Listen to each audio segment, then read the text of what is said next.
Salve a tutti, cominciamo questo nostro incontro sulle intelligenze artificiali e la loro regolamentazione in Europa e qual è il futuro in Europa delle intelligenze artificiali. L'evento è organizzato nell'ambito di questo progetto Wildcat, che è un progetto europeo il cui scopo è avvicinare i giovani d'Europa alle policy dell'Unione, perché la Commissione europea percepisce un distacco tra i giovani e appunto le istituzioni europee. I giovani non sanno come funziona l'Europa, non sanno cosa possono fare in Europa e appunto che impatto ha l'Europa nelle loro vite. Quindi l'idea è di organizzare una serie di eventi su determinati temi che saranno centrali nei prossimi anni per le policy dell'Unione Europea, tipo le intelligenze artificiali, e poi ricavarne dei video che verranno proiettati a studenti d'Europa che a loro volta ci lavoreranno sopra facendo workshop dedicati. Questo appunto è uno di quegli eventi da cui ricaveremo uno di quei video. Noi che parliamo siamo membri e fondatori di MEFU. MEFU, Mestieri del Fumetto, è un'associazione di fumettisti che si occupa di rappresentare e tutelare chi fa fumetti in Italia. Operiamo ormai da 3-4 anni, credo, il tempo vola quando ci si diverte, non me lo ricordo più, e appunto cerchiamo di dare strumenti ai fumettisti italiani per rapportarsi con editori e fiere. Giustamente chiederete perché dei fumettisti parlano di intelligenze artificiali, e la risposta è che nel 2022, ottobre 2022, insieme a Lorenzo Ceccotti, abbiamo fondato EGAIR, la European Guild for AI Regulation, che è un network di associazioni e artisti europei, e lavoriamo facendo lobbying in Europa per cercare di ottenere delle regolamentazioni che tutelino i creativi quando si parla di intelligenza artificiale. Oggi parliamo di come vengono normate le aziende che producono AI e le persone che le utilizzano nel loro ambito lavorativo. Però diciamo una nozione di base ve la vorrei segnalare, ecco, quella che forse è uno dei concetti più importanti quando si parla di intelligenze artificiali e di loro regolamentazione, il concetto di dati. Appunto lo dico come premessa perché secondo me è importante e doveroso avere chiaro quanto sia importante il concetto di dati quando parliamo di intelligenza artificiale.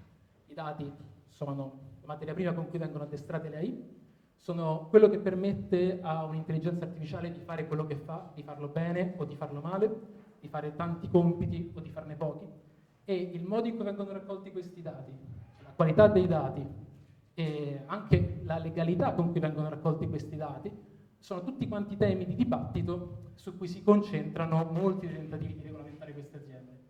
Quindi Europa, processo legislativo europeo.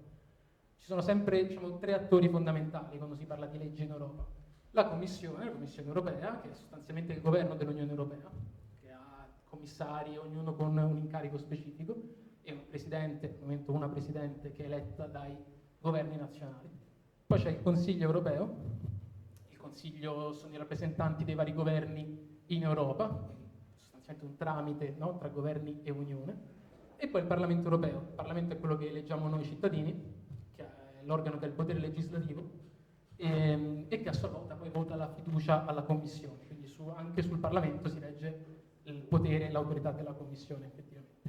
Questi tre attori sono quelli che vanno in scena quando si tratta di preparare un nuovo documento di legge europeo.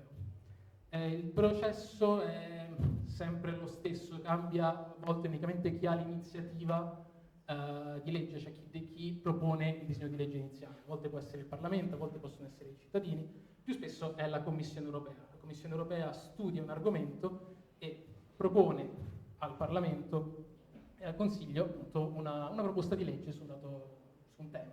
Nel 2021 questa proposta ad esempio è stata l'intelligenza artificiale. A quel punto il Parlamento va a nominare dei relatori, che nel caso dell'intelligenza artificiale dell'AI Act erano un relatore italiano, Brando Benifei, e uno romeno, Dragoș Tudorache, e questi relatori vanno a studiare la proposta della Commissione, la valutano, decidono se accettarla o no, o più facilmente cominciano a lavorare su degli emendamenti e a modificare questa proposta. Questo è un lavoro che può durare anche diversi anni, altrimenti del quale si ha un documento, si ha effettivamente una bozza di regolamento di legge europea che viene approvato dal Parlamento a quel punto. I relatori tornano dal resto del Parlamento e gli dicono questo è quello che abbiamo fatto. Il Parlamento lo approva e a quel punto questa bozza di legge viene passata al Consiglio europeo. Il Consiglio europeo chiaramente ha delle posizioni molto diverse dal Parlamento, perché l'avevo detto prima, il Consiglio è espresso dai governi, il Parlamento è espressione dei cittadini, no? Quindi è molto più sfaccettato, ci sono molte più posizioni chiaramente all'interno del Parlamento. Quindi è difficile che il Consiglio accetti immediatamente la proposta di legge del Parlamento, anzi più probabilmente prima ancora che il Parlamento abbia consegnato la sua proposta, il Consiglio ha già deciso un suo orientamento generale, un suo documento, in cui appunto va a dare le sue indicazioni. Comunque a quel punto diciamo che si discute tra Parlamento e Consiglio in delle riunioni informali che si chiamano triloghi, o il trilogo insomma. Si chiamano così perché sono dei dialoghi a tre, che parlano il Consiglio e il Parlamento, con la Commissione che sta là sostanzialmente a mediare. Ecco. Questi tre attori discutono, appunto, cercano di trovare un compromesso durante questi triloghi, di trovare degli emendamenti che vadano bene a tutti quanti. Comunque di base il Consiglio non accetta la proposta del Parlamento, la rimanda al Parlamento con degli emendamenti, idealmente che sono stati scritti durante i triloghi, e a quel punto il Parlamento valuta se approvare a sua volta la proposta, se l'approva arriva al Consiglio che deve riapprovarla di nuovo, se anche così non si trova un accordo bisogna nominare appunto un comitato di conciliazione, perché le prime due letture non si è riuscito a risolvere il problema. Il Consiglio europeo aveva una sua idea sull'AI Act che non contemplava in alcuna maniera le AI generative, sia perché appunto è stata un'aggiunta dell'ultimo minuto, ma anche perché diversi governi d'Europa non vogliono tuttora che ci fossero regole sulle AI generative per timore che questa cosa qua potesse limitare l'innovazione e le aziende eccessivamente.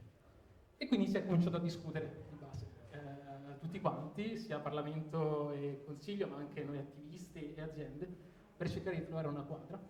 Queste discussioni del trilogo sono andate avanti a lungo, con in più anche una lancetta che ticchettava, una lancetta da bomba che ticchettava, perché l'AI Act era da chiudere entro dicembre 2023, perché poi appunto nel 2024 ci sarebbero state le elezioni europee, con le elezioni si sarebbero dovuti fermare i lavori del Parlamento, quindi comunque si è trovata una quadra e l'AI Act è stato effettivamente approvato dal Parlamento a marzo 2024, dal Consiglio a maggio 2024 ed è effettivamente ufficiale dal 1 agosto 2024.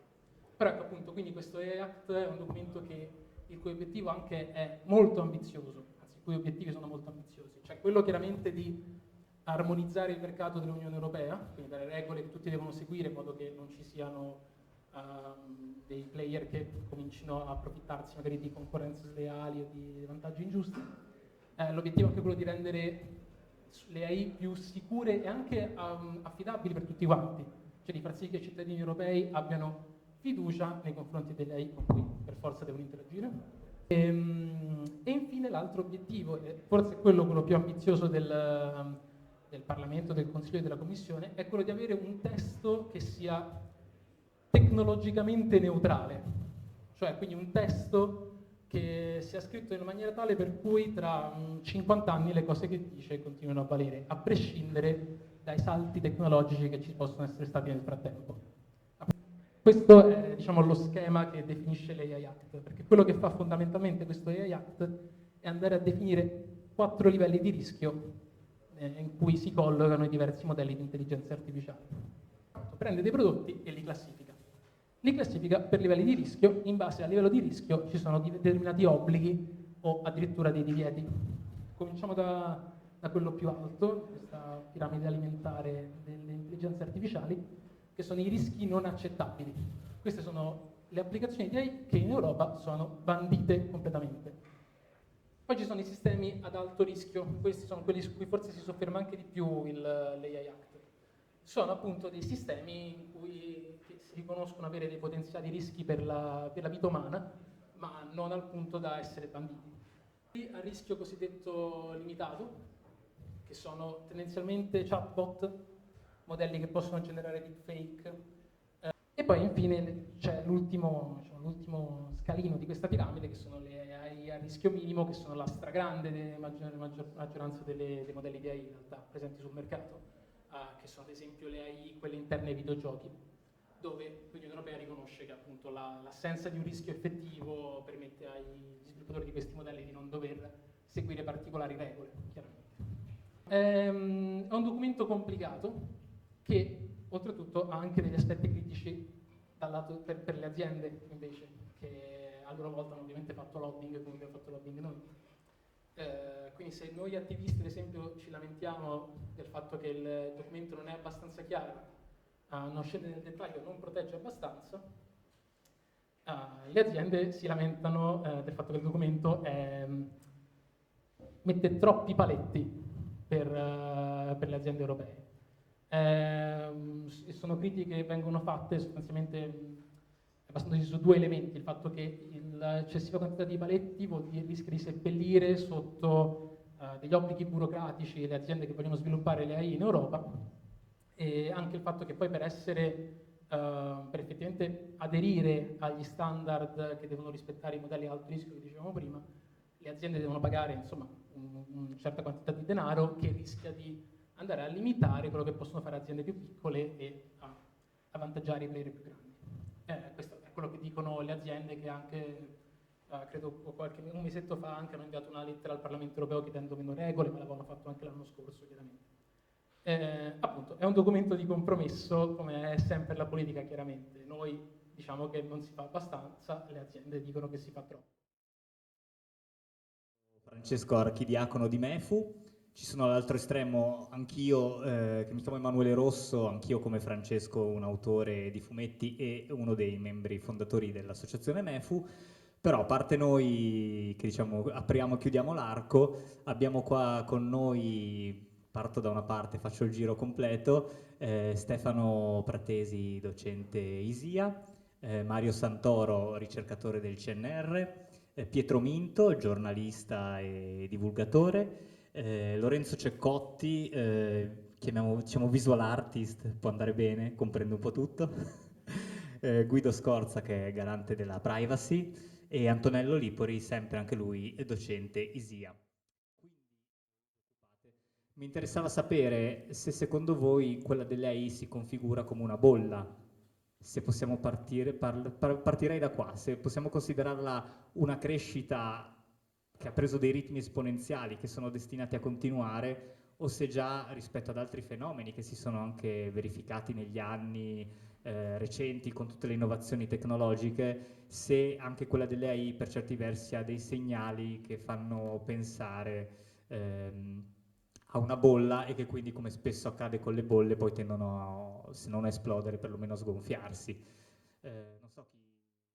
Si parlava di NFT, di tutte queste cose che adesso sembrano un passato lontano, un sogno febbrile. E quindi c'è un po' il timore, anche perché bolla o non bolla, comunque la corsa all'oro che c'è stato e c'è ed è in corso e durerà insomma ancora, è stata talmente intensa e voluminosa in termini proprio di quantità di denaro versata, investita, si parla di decine e decine di miliardi di dollari in totale fra investimenti e comunque ecco, denaro mosso, comunque denaro interessato a questa cosa si va oltre, secondo alcune stime, i 100 miliardi.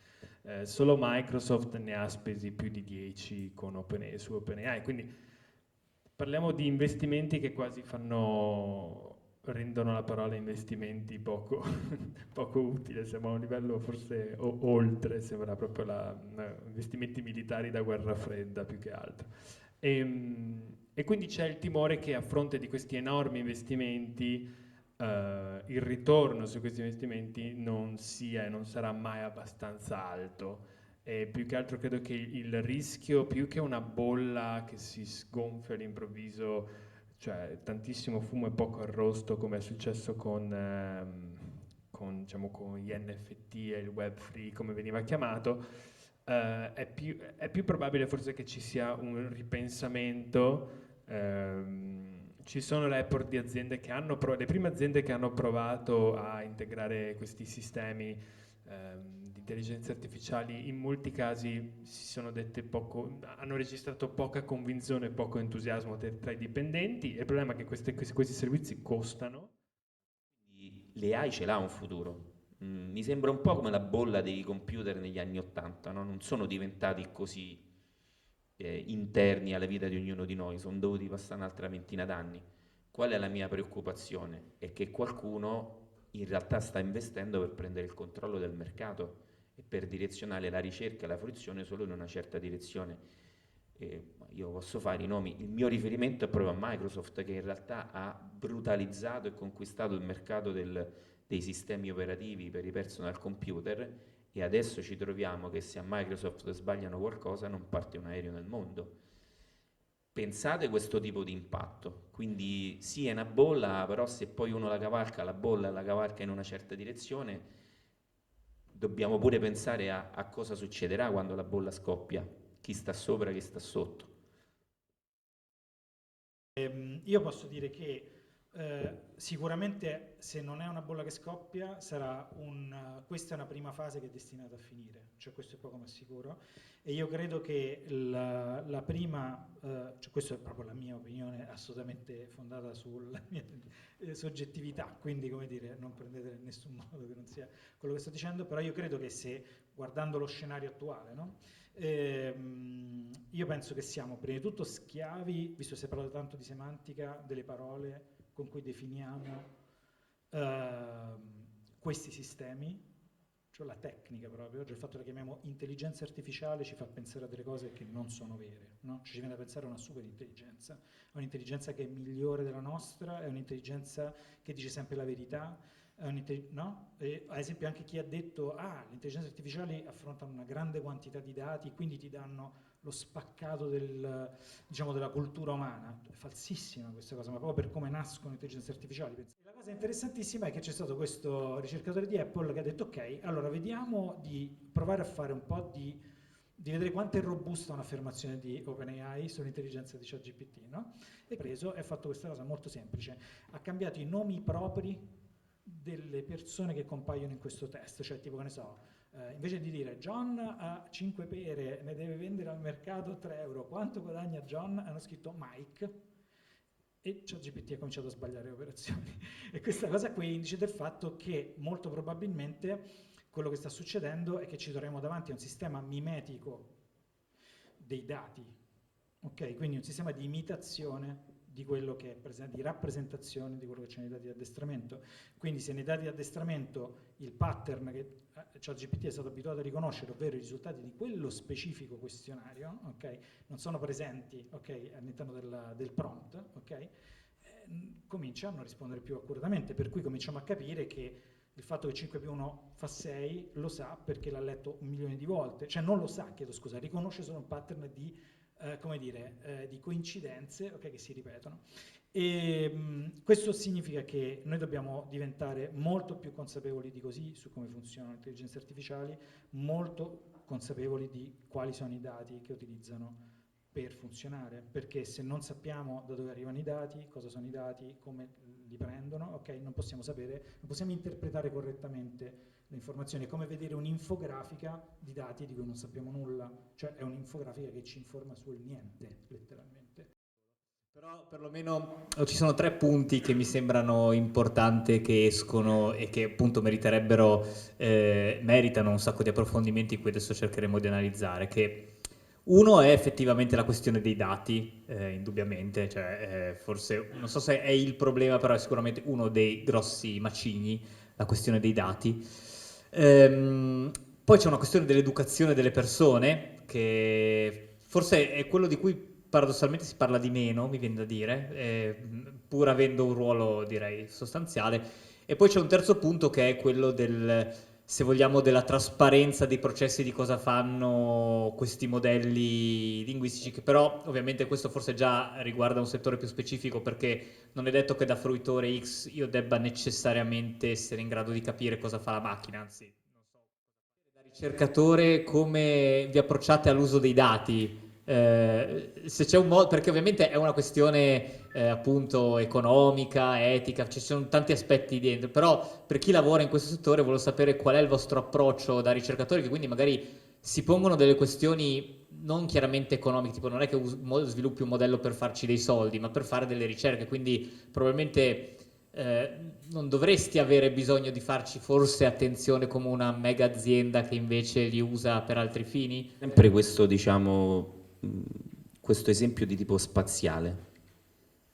Questo tipo di modelli in deep learning, AI, neural network, come vogliamo chiamarli, mi rispondono bene se la domanda che io faccio sta nello spazio dei dati d'addestramento. Quindi per sapere se mi rispondono bene e cosa mi rispondono, devo sapere se la mia domanda, diciamo di ricerca, in generale quello che chiedo è nello spazio di addestramento dei dati. Quindi non è che ci facciamo attenzione, proprio io sono maniaco di queste cose, perché altrimenti non ci siamo. Cioè il problema di questa roba qua è appunto ChatGPT sta per Generative Pre-trained Transformers, che è la tecnologia che c'è dietro e che scrive veramente bene, cioè scrive in maniera plausibile. Questo diciamo è il focus della tecnologia, che riesce a scrivere bene senza sembrare parole random. Dopodiché però, come dire, la conoscenza del dato è fondamentale per sapere che output aspettarsi.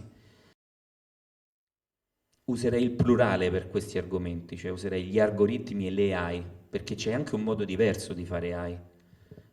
Come dire, le AI che ci è imposta, se volete, anche con risultati interessanti dalle big tech che si sono ritrovate questo mare di dati, è per usare quel capitale che loro hanno, in un certo senso, no? C'è Varoufakis che addirittura ha parlato di tecnofeudalesimo, cioè hanno una posizione di vantaggio, hanno acquisito questo vantaggio e poi lo usano, però questo in realtà tarpa le ali a altre direzioni di ricerca, cioè si possono sviluppare AI, io l'ho fatto, ad esempio classificazione di referti medici, del Gemelli lo posso dire, in realtà usando un portatile, perché la scelta è stata quella di contenere i costi, è stato più faticoso, però ci si arriva, nel senso, voglio dire, secondo me la riflessione è anche, come dire, tornando anche sulla bolla, cioè che tipo di sviluppo di ricerca vogliamo, no? Si parlava di bene comune.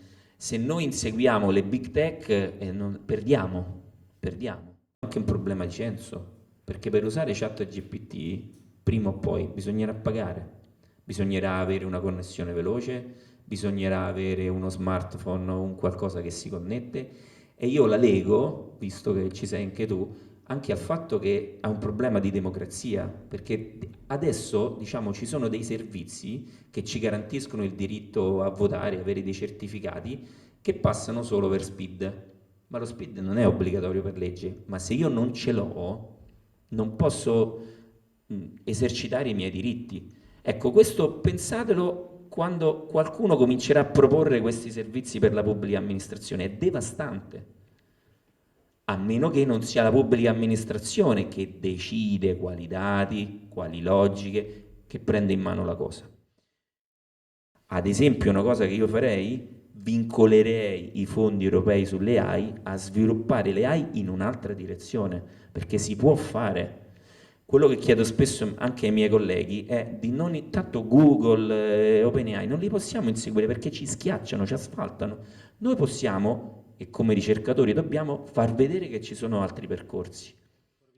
Volevo dire, mi capita spessissimo di sentire, ad esempio nella nostra comunità, no, un discorso chiaramente apocalittico di gente che dice ci stiamo rimbambendo perché adesso ci affideremo completamente alle intelligenze artificiali, nessuno penserà più niente. Ora il punto è che io non credo che ci stiamo rimbambendo e penso che anzi quello che sta succedendo è la dimostrazione, rispetto anche a quello che ha detto Guido, quello che ha detto Antonello, è proprio il fatto che in realtà stiamo migliorando su tutta la linea e io credo che siamo diventati molto più bravi a fare trappole per i nostri simili e questo è proprio un dato di fatto oggettivo, cioè sono by design fatte per non lasciarti scampo, no? Cioè un social media cerca di avere quanto più screen time possibile, così come le serie Netflix sono fatte per farti fare binge watching, no? Senza entrare nell'interazione, anche il linguaggio di un media che si fruisce passivamente come il video, okay, che sta lì da tanto tempo, molto più tempo, come dire, dell'interattivo, si è ottimizzato, no? Per tenerti lì, ok? E quindi io credo che il problema, no, è capire che la carta moschicida è by design fatta per attirare la mosca e acchiappare la mosca e tenerla attaccata lì, ok? Quindi senza dubbio c'è un problema di design, perché come lui diceva giustamente, dice sono dark pattern, ma lo sono assolutamente, e io credo che vada proprio rintracciato quelle che sono le intenzioni progettuali. In teoria l'advertising, perché sia fatto diciamo, per bene, dovrebbe metterti in condizione di essere una persona informata e consapevole, no? Oggi sembra che sia tutto finalizzato per farti diventare disinformato e istintivo, no? Cioè comunque sia di fare leva diciamo, sulla pancia. E quindi interessante il fatto che comunque da parte del garante della privacy anche ci fosse un certo scetticismo nei confronti della possibilità di stare dietro a queste aziende di fatto, no? Come dicevi, chi è che riesce a starci dietro, chi è che gli impone cose. E quindi come si fa? Nel senso, c'è un modo, un cittadino europeo che vuole tutelare i suoi diritti, ad esempio, può farlo? Ovviamente sempre possibile. C'è un tema che è di timing, cioè i tempi dell'innovazione sono oggettivamente incompatibili con i tempi della regolamentazione. L'AI Act, diciamo, è lì a dimostrarcelo in maniera plastica, no? Insomma, non c'era ignoranza da parte del legislatore, non c'era niente, c'era semplicemente il disallineamento tra il fenomeno tecnologico che accade in X mesi e il fenomeno regolamentare che richiede, nel migliore degli scenari, l'AI Act è una best practice dal punto di vista dei tempi di regolamentazione, ma richiede anni, è il tempo della democrazia. Fermi restando gli obiettivi di business, se tu mi infili anche i regolatori dentro il processo di design, nel senso, se passiamo ad un co-design di quella interfaccia, dico l'interfaccia per quello che ho detto prima, ma vale insomma per tutti quanti i processi, forse arriviamo a un risultato migliore. Una cosa interessantissima, cioè io poi mi sono anche andato un po' a documentare su quello che dice la Comunità Europea per definire che cos'è un dato sensibile della persona, no? E quello che dice è che sono tutti quei dati grazie ai quali è possibile, come dire, ricondurre direttamente a una specifica persona, ok? E giustamente tu hai scritto in questo articolo che secondo te l'arte e la creatività, il prodotto dell'arte e della creatività, sono senza dubbio dati sensibili. Cioè, per quale motivo una calligrafia è un dato sensibile e un modo di disegnare no? Cioè, nel senso, noi siamo oltretutto, specie nell'arte, abbiamo come dire, una tradizione endemica di addestramento a riconoscere il vero segno di un artista rispetto a un'imitazione, no? Cioè, è cosa dovremmo fare tutti, ok? Per poterci muovere in una direzione di utilizzare i sistemi protettivi del GDPR, che sono senza dubbio più potenti e spaventosi per queste aziende, ok, da quello che ho capito mi sembra così, per prenderci cura dei nostri dati da questo punto di vista e della nostra produzione intellettuale, delle nostre proprietà intellettuali. Quello stile è identitario, cioè quell'artista con quel bagaglio di competenze e di esperienze, perché quel bagaglio di esperienze e di competenze disegna o dipinge in un certo modo. Quindi non è nemmeno una roba come dire, formalistica da GDPR un tuo dato personale, no, è molto di più, cioè è la tua identità personale, quindi è l'oggetto ultimo di tutela. Il numero di telefono è un tuo dato personale, lo proteggiamo, ci proviamo, se penso ai call center e al telemarketing falliamo miseramente in questo esercizio, ma è un tuo dato personale, là dentro non c'è la tua identità. Nel tuo disegno c'è la tua identità, quindi è diciamo ciò che dovrei proteggere di più.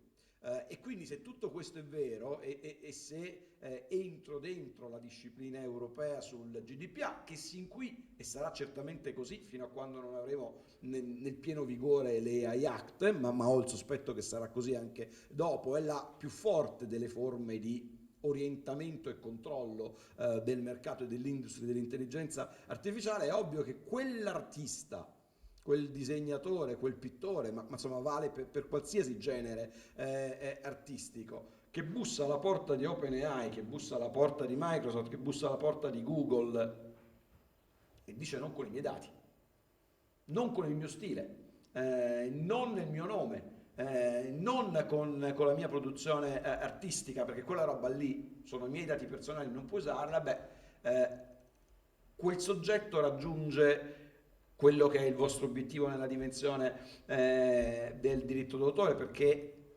da noi l'opt-out è l'eccezione, l'opt-in è la regola, e quindi quello che chiunque può dire al fornitore di servizi di intelligenza artificiale sotto l'ombrello della privacy è diverso da quello che può dirgli sotto l'ombrello del diritto d'autore, è perché non avresti mai dovuto impossessarti e addestrare i tuoi algoritmi su quella roba lì senza il mio consenso preventivo. Questa forma di appropriazione è un furto di identità, cioè lì dentro ci sono finito io, che mai avrei voluto che il mio stile fosse usato per tratteggiare una Tesla, che mai avrei voluto, ed è qui che l'identità secondo me diventa fortissima, no? Perché, sì, perché ecco, ritorniamo in quella parte purtroppo dimenticata del diritto d'autore in cui non è questione di quanto mi paghi, ma è questione del fatto che io non voglio che la mia musica diventi l'inno di quel partito, perché quel partito non è quello in cui mi riconosco, e a questa associazione non voglio partecipare. E qui è la stessa cosa, se deve poterglielo dire, lo strumento per dirglielo sicuramente è la disciplina sulla privacy. Allora, parlare di AI è complicato, no? Chiaramente, perché ci sono una marea di argomenti che si possono toccare e sono tutti complessi. Però appunto oggi spero che siamo riusciti a darvi qualche spunto in più. Io ne ho avuti tanti, anzi un applauso ai nostri ospiti che sono stati preziosissimi.